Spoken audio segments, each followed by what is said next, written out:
Häzir şäher merkezine 100 km uzaklykda ýerleşen Sivrikhisar etrawyna tarap ýola düşdük. Eski şäher welaýatynyň çäginde bir näçe etraplar bolup, etraplarda özbaşy tebigatlar, taryhy ýerler bar. Laýyk 1 saat 10 minut wagt ýol geçip Sivrikhisar etrawyna geldik. Bu ýerde de taryhy ýerler diýsen köp. Eski şäherinde ýagny Goja Nasreddin ýaşak geçen. Häzirki wagtda bu şähere gerilen esasy ýerde durs. Bu ýerde bolsa ýagny şäheri tanadýan Goja Nasreddin ýagny Efendiniň heykeli ýerleşdirilen. Şimdi onuň bu ýerdäki degişmeli bir näçe surat eserler bilen birlikde sözlerem ýerleşdirilendir. Onu näme gelin Sivrikhisar şäherine syýahadymyzy dowam edelim. Elbetde bu ýerde nämeler bolar? Syýahadymyzyň çäklerini diňe sizin üçin gyzykly maglumatlar ýetirer.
Belentlikden ýöretde Fineriş meýdançasy bolmak bilen bu gadymy taryh şäheri Belentlikden tinemek bolýar.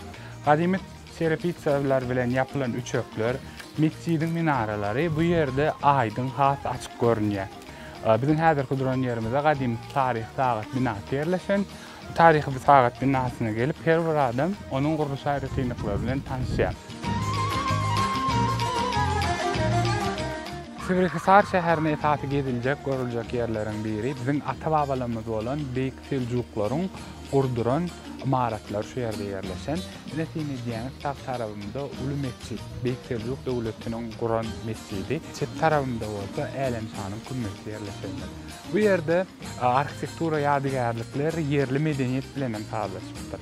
Umuman dinedemizde bu ýerdäki binalaryň ählisi daşdan gurulan. Orta asırlaryň has meşhur ýadygarlygy Sivrikhisar etrafynda ýerleşen uly mesciddir. Bu mescidi 1274-nji ýylda Seljuklaryň emiri Mikain bin Abdullah gurdurypdyr. Mescidin ajaýyp guruluşyna Arap döwletiniň mescidleriniň Kufa atly taslamasy ulanylypdyr. Kufa musulmanlaryň sarpa goýýan şäherleriniň adydyr.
yerleşen yerimiz tarihi köçeleriň biri bolmak bilen uzun yol diýip adlandyrylýar.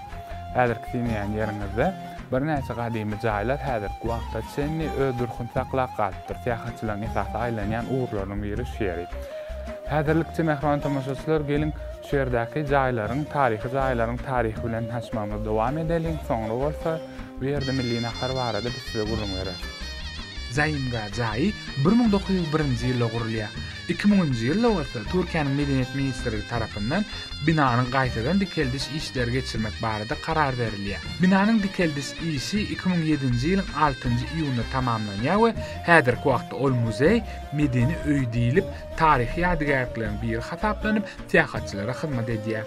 Sivriksarda ýerleşen zaýymna Türkiýede ilkinji wagt ministrler maslahaty geçirilipdir. Şonuň üçin bu ýere Türkiýe üçin esasy wajyp ýerleriň biri diýip hasaplanýar we häzirki wagtda tähaçylara bu ýeriň taryhy barada gurulum berýärler.